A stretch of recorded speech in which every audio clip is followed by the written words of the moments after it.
नमस्कार, बहुत बहुत स्वागत है आप सभी का। आप देख रहे हैं एनएमएफ न्यूज, आपके साथ मैं हूं नमता चौधरी।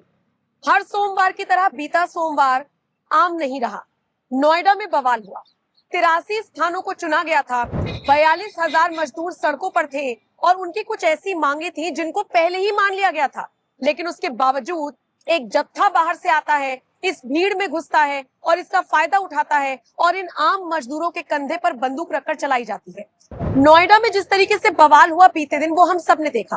हाँ, अच्छी बात ये रही कि वक्त रहते सारी चीजों को और स्थिति को कंट्रोल कर लिया गया, लेकिन आज मंगलवार को एक बार फिर बड़ी खबर नोएडा से सामने आई और वो ये कि एक बार फिर से पथराव किया गया है पुलिस के ऊपर, पुलिस की गाड़ियों के ऊपर। आज इसी खबर पर चर्चा करेंगे। मेरे सहयोगी रोहित पांडे मेरे साथ मौजूद है। रोहित, जब सारी चीजें कल सेटल हो गई, अधिकारियों की तरफ से कह दिया गया कि हम आपकी मांगों को मान रहे हैं, 5 में से 4 तो मान ली गई है, एक पर विचार चल रहा है, आज फिर बवाल।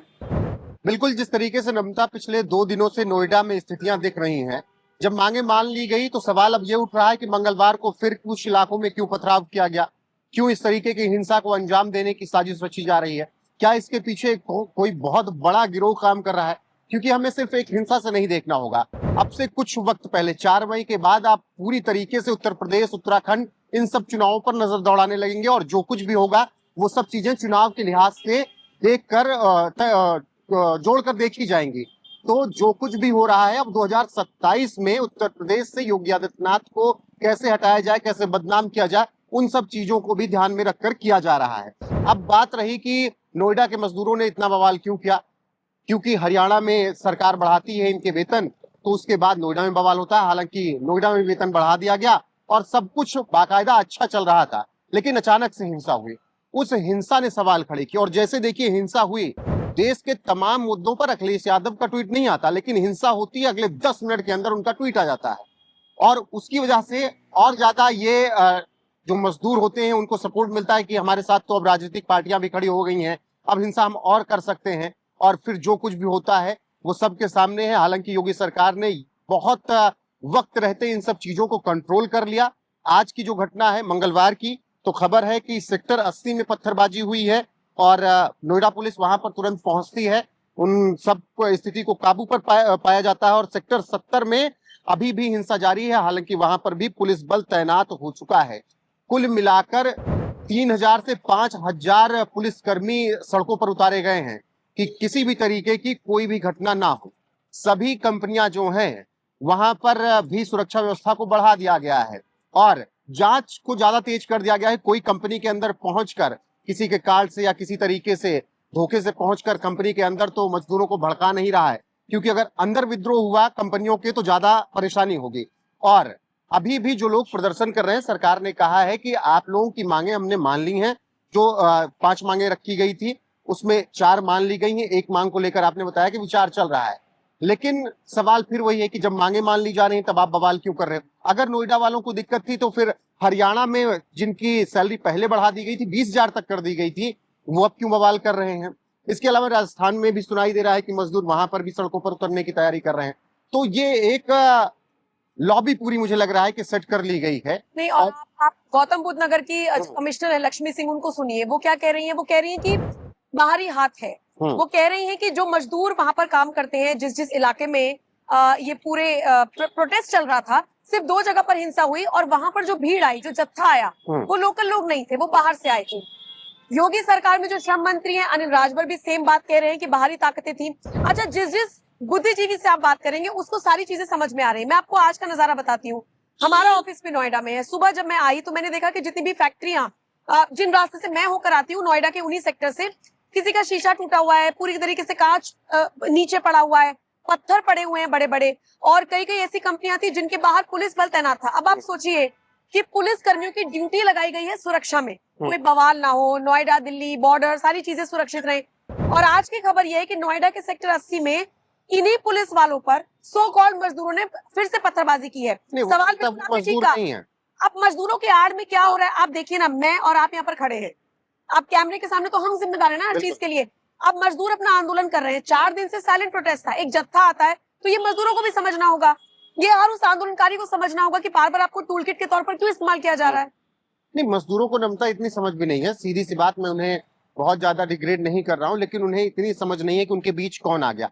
अगर उनके सामने कोई आकर कह रहा है कि हम तुम्हारा 20,000 वेतन करवा देंगे, तो वो इतने सीधे तो है कि लेकिन वो मान अगर लेंगे 20,000 करवा देंगे। मैं आपसे कहूँ कि रोहित हमें तो इतनी सैलरी मिल रही है और पड़ोस वाली जो कंपनी है वो इतनी सैलरी दे रही है, तो आप पत्थर उठा के थोड़े ना मारने लग जाएंगे। बिल्कुल। आप सीधा या तो स्विच करेंगे, बात करेंगे। आप पढ़े लिखे हैं तो आप एक प्रोटोकॉल निभाएंगे, वो देखिए थोड़े कम पढ़े लिखे हैं तो वो पत्थर जाकर बात करेंगे। पत्थर देखिए तो और आपको पता है जो पत्थरबाजी पत्थर वाले मिले हैं वो काले पत्थर हैं, वो यहाँ के हैं भी नहीं, नमता जी, बाहर से लाए गए हैं। पत्थरबाजी कौन करता है इस देश में आपको बहुत अच्छे से पता है, ठीक है।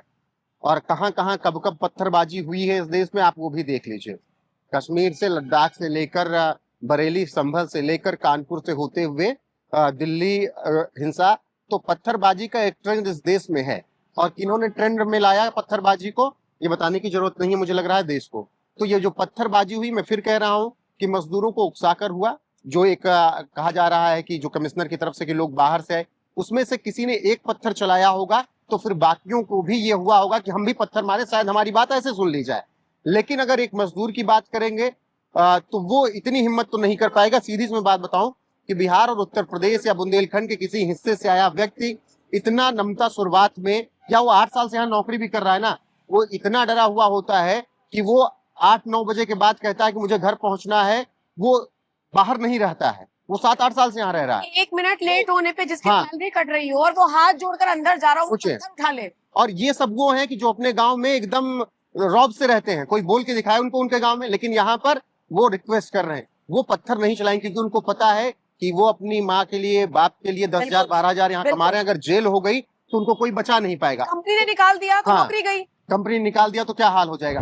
तो पत्थरबाजी मुझे लगता है मजदूरों की तरफ से नहीं की गई, उनके आड़ में जो लोग रहे होंगे उन्होंने पत्थरबाजी की होगी। हाँ, फिर उसमें कुछ मजदूर जो अराजक हो गए होंगे, उन्होंने पत्थरबाजी की होगी। साथ मिल गया होगा कि ये वाला मार रहा है, इसने ये तो बात की है कि 20,000 करवा दूंगा, तो हम भी मारते हैं। बिल्कुल। तो ये सब कुछ हुआ। बाकी आपने कहा कि पुलिस कर्मियों पर जो कुछ भी पथराव हुआ उनको भी निशाना बनाया गया। खबर यह है कि कल से 8 तक में 8 पीएससी की कंपनियां नोएडा की अलग अलग सड़कों पर उतारी गई। 3,000 से 5,000 पुलिसकर्मी पूरे के पूरे इस वक्त कंपनियों की सुरक्षा, मजदूरों की सुरक्षा में लगे हैं। और उनको ये भी पुष्टि करनी है कि अब कोई अराजक तत्व ना घुस पाए। आपने आखिर बार कब ऐसी हिंसा देखी है कि हिंसा शुरू हो और 3 घंटे 4 घंटे के अंदर रुक जाए? शायद मुझे नहीं लगता है, खास करके उत्तर प्रदेश में। लेकिन इस देश में बरेली में हुआ, मौलाना तौकीर रजा ने कराया, वहां तो 10 मिनट लगे थे मुझे लग रहा है हिंसा शांत करवाने में। यहाँ पर 2 से 3 घंटे लग गए। वही अगर बात करें पूर्ववर्ती सरकारों में तो 15-15 दिनों तक मथुरा जला, जवाहर हत्याकांड में मुजफ्फरनगर जला 10-12 दिनों तक। और ये आपको सरकारों में फर्क भी दिख जाता है कि किस तरीके सरकारें काम करती हैं। बाकी मजदूरों के साथ सरकार भी खड़ी है, उन्होंने अपना ऐलान कर दिया है। सुरक्षा व्यवस्था पूरी तरीके से पुख्ता की गई। हाँ, पहचान करना जरूरी है कि उनकी मजदूरों के बीच में कौन ये बवाल करवा रहा है, कौन पत्थरबाजी करवा रहा है। फिर मैं कहूंगा कि पत्थरबाजी का ट्रेंड कहां से आया, ये देश को बखूबी पता है नमता। बिल्कुल। और बाकी देखिए, यूपी एटीएस ने पिछले कुछ दिनों में मेरठ से, नोएडा से 4 संदिग्ध आतंकवादी पकड़े थे। पकड़े तो बहुत सारे हैं, लेकिन मैं 4 का जिक्र इसलिए कर रही हूँ क्योंकि इस पूरे मामले में उनसे पूछताछ की गई। उन्होंने कबूल किया है यूपी एटीएस के सामने कि इसमें पाकिस्तानी हैंडलर्स इन्वॉल्व हो सकते हैं। बड़ी साजिश थी। ये ट्रेलर था।